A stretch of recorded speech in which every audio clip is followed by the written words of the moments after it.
देखो आज हम लोग पढ़ेंगे आवर्धन, यानी कि आवर्धन किससे कहते हैं, ठीक है। इंग्लिश में बोलते हैं इसको हम लोग मैग्निफिकेशन, ठीक है।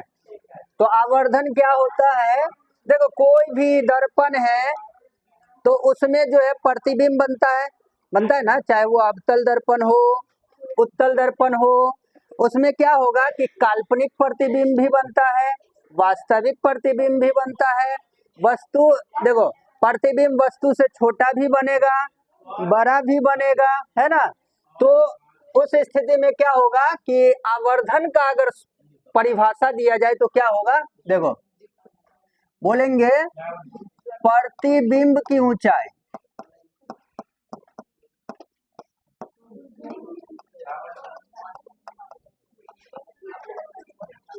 और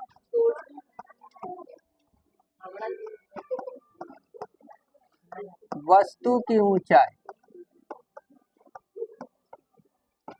के अनुपात को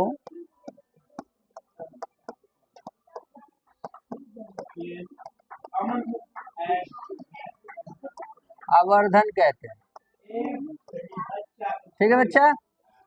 प्रतिबिंब की ऊंचाई और वस्तु की ऊंचाई के अनुपात को आवर्धन कहते हैं। इसे हम लोग क्या चीज से सूचित करेंगे, इसे एम से सूचित किया जाता है, ठीक है। अब यहाँ पे थोड़ा सा देखो डिटेल्स में पढ़ते हैं कि यदि देखो अच्छा, यदि प्रतिबिंब की ऊंचाई, अरे तो ऐसे लिखते हैं,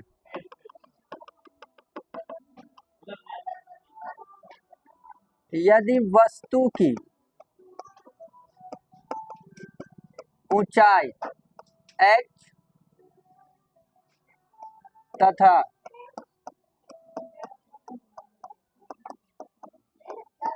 प्रतिबिंब की ऊंचाई,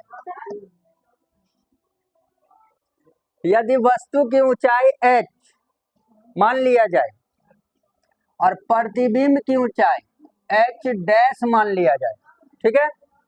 वस्तु की ऊंचाई h, प्रतिबिंब की ऊंचाई h डैश हो तो आवर्धन क्या हो जाएगा, देखो आवर्धन का जो फॉर्मूला बनेगा यानी सूत्र बनेगा, आवर्धन बराबर हो जाएगा प्रतिबिंब की ऊंचाई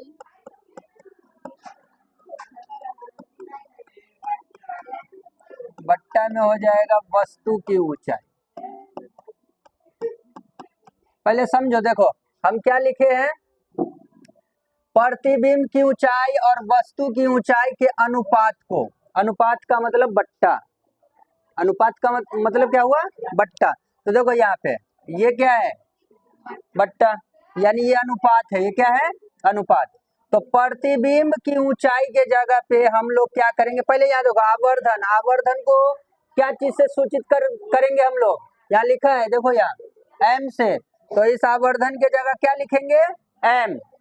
और प्रतिबिंब की ऊंचाई को हमने क्या माना, देखो नहीं, प्रतिबिंब की ऊंचाई को क्या माना है यहाँ पे, देखो एच डैश, तो इस प्रतिबिंब की ऊंचाई के जगह पे हो जाएगा एच डैश और वस्तु की ऊंचाई को एच। तो यानी कि फाइनल जो आवर्धन का सूत्र होगा यानी एम बराबर एच डैश बट्टा एच, समझ में।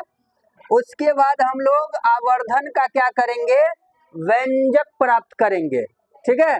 तो ये नेक्स्ट आप देखेंगे, पहले ये उतार लो तुम लोग।